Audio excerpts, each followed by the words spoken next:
Well, going to the question, why in Salvador dislike rap music or dancehall music, it's not that I dislike them. I'd be a hypocrite and say that I don't like some dancehall music or one or two rap songs. But the question is this, I watch the behaviors of the people for the rap music and the dancehall music.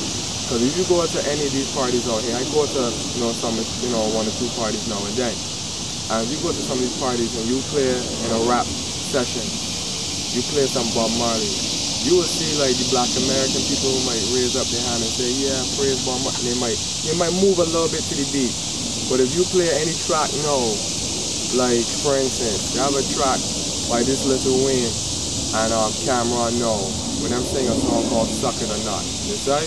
So any track now, Lil Wayne now being very explicit and telling these girls to go down and perform oral sex on him, you see? And he's telling them to swallow and spit and all these nastiness. So in this chant now that he's chanting, when I look around in the dance, I see every girl in the dance chanting the same track and jumping up and loving it. You understand? So I know, I say to myself, them really promote slackness, and if you don't do slackness, you won't get any forward. You see?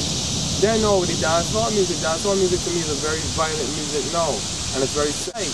I really can't be about that, in a sense, because why would I want to talk about shooting someone and watching the marrow come out their head and taking away a life? I promote life, I don't promote death. So I know that is my real problem with the dancehall music and the rap music of today. It's just that people, them whole mindset is different. And the same songs that these men sing about disrespecting the black women and derobing it. But if you play any conscious song and a dance, they burn out that. In ancient time, only priests and priestess who have been through the 40 years study in the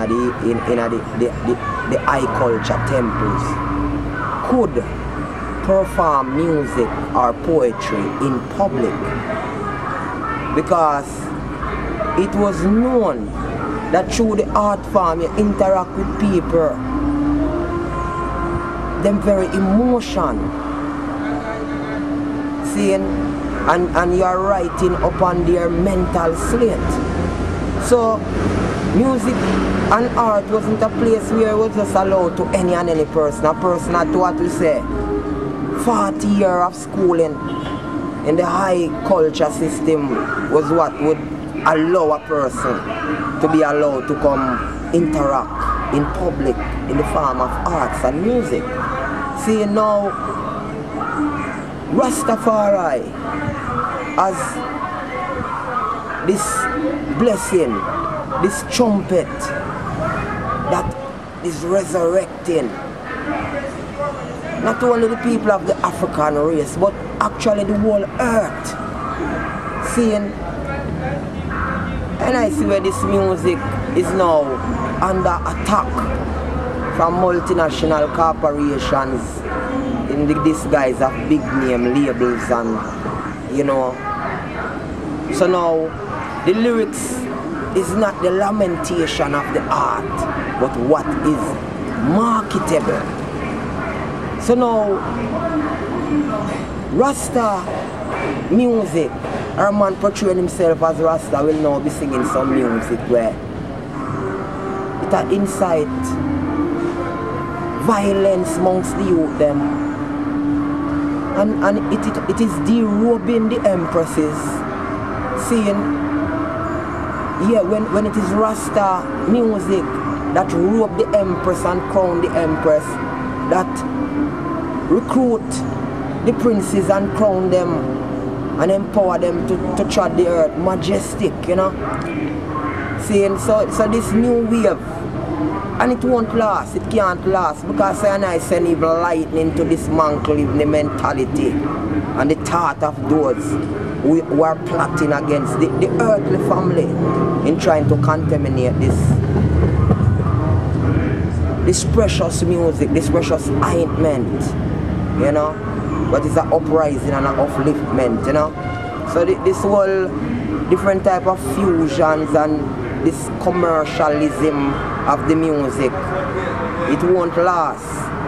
You know, and right now we take the opportunity to say to all of the true cultural, missionary, revolutionary on the back front out there who still declare truth and heights the highest level of morals in music and in all of the art forms. So go and do it.